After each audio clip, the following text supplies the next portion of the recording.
Bonjour la Colombie. Aujourd'hui, nous rencontrons dans l'Université nationale pour vous raconter ce qu'elle vit aujourd'hui. C'est toujours une crise très importante et structurelle à cause de le manque de budget qu'il a. Cette crise date de l'époque de Rojas Pinillas. Il a décrété que l'éducation publique avait droit au 10% de les budgets nationaux, mais la réalité a montré que ce n'était jamais comme ça.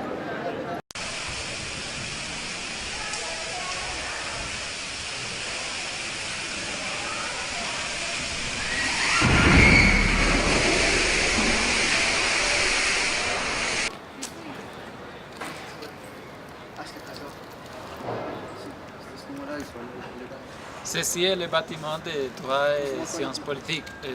Les étudiants nous racontent qu'une nuit d'une forte pluie, le plafond du bâtiment a tombé.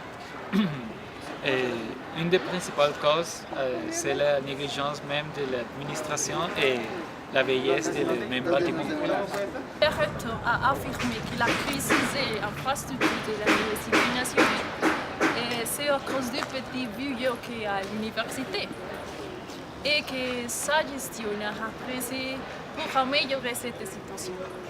Mais les étudiants voulaient l'Université nationale de la Colombie pour faire un record Guinness de la plus grande budget cette année.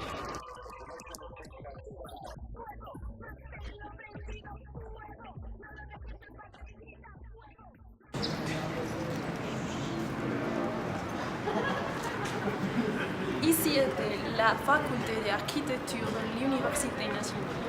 Jusqu'en belle journée, le recteur a décrété la fermeture de ce bâtiment du danger imminent d'effondrement. On nous raconte que le recteur dans cette époque a fait de grands efforts pour obtenir le budget nécessaire pour reconstruire ce bâtiment. Mais à cause de la presse du gouvernement colombien, il n'a pas réussi ça. Et précisément ça, la presse est une des plus grandes caractéristiques, une des plus mauvaises caractéristiques de la population colombienne. C'est à cause de ça que l'Université nationale aujourd'hui, il a une crise économique et une crise de l'architecture.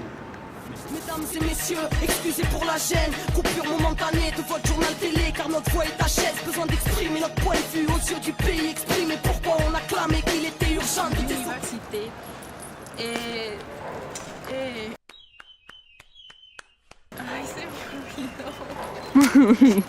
Ceci est l'édifice de droit et sciences politiques. Université. ¡Oh, mierda!